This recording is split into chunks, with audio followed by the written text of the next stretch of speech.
अज्ञात जंगल का रहस्य। बहुत समय पहले की बात है। हिमालय की तराई में बसे शांतिनगर आश्रम में कई छात्र विद्या प्राप्त कर रहे थे। उनके गुरुदेव एक महान तपस्वी थे। एक दिन उन्होंने अपने श्रेष्ठ शिष्यों अर्जुन, विवेक और भानु को बुलाया। गुरुदेव बोले, बेटो, अब तुम्हारी शिक्षा पूरी हो गई है। कल से तुम लोग इस संसार में निकलो और अपने ज्ञान से मानवता की सेवा करो। किंतु याद रखो, सच्चा ज्ञान वही है जो दूसरों के काम आए। छात्रों ने प्रणाम किया और अगले दिन यात्रा शुरू की। जंगल में प्रवेश। तीनों एक घने जंगल में पहुंचे। सूरज की किरणें भी वहां मुश्किल से उतर पाती थी। चलते चलते अचानक विवेक बोला, भाइयों, देखो देखो, जमीन पर बिखरी हुई ये हड्डियां किसकी है? भानु डरकर बोला, कहीं ये किसी भयंकर जानवर की तो नहीं?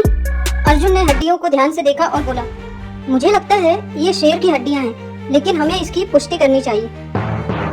विवेक बोला, मैंने एक विद्या सीखी है, इससे मैं इन हड्डियों को जोड़कर जीवित कर सकता हूँ। तब हमें पता चल जाएगा कि ये किसकी हड्डियां हैं। भानु घबराकर बोला, नहीं नहीं नहीं नहीं नहीं, गुरुदेव ने कहा था ज्ञान का उपयोग केवल कल्याण के लिए करना। मरे हुए को पुनर्जीवित करना प्रकृति के नियमों के खिलाफ है। तुम ऐसा नहीं करोगे। लेकिन विवेक जिद पर अड़ा रहा और उसने मंत्र पढ़ा। विवेक ने मंत्र पढ़े। धीरे धीरे उन हड्डियों पर मांस चढ़ने लगा। आंखें खुली और एक भयंकर काला बाघ जीवित हो उठा। बाघ ने गरज कर हमला किया। भानु और अर्जुन तुरंत पेड़ के पीछे छुप गए, लेकिन विवेक संभलने का मौका ही नहीं मिला। उसकी अपनी मूर्खता उस पर भारी पड़ गई और बाघ ने उसे अपना शिकार बना लिया। शिक्षा। भाई, यही कारण था कि गुरुदेव हमें चेतावनी देते थे, ज्ञान अगर गलत समय और गलत जगह पर इस्तेमाल किया जाए तो वह वरदान नहीं, अभिशाप बन सकता है, जो हमें मुसीबत में भी डाल सकता है। भानु ने सिर झुकाकर कहा, सही कहा, सच्चा ज्ञानी वही है जो बुद्धि और संयम से काम ले।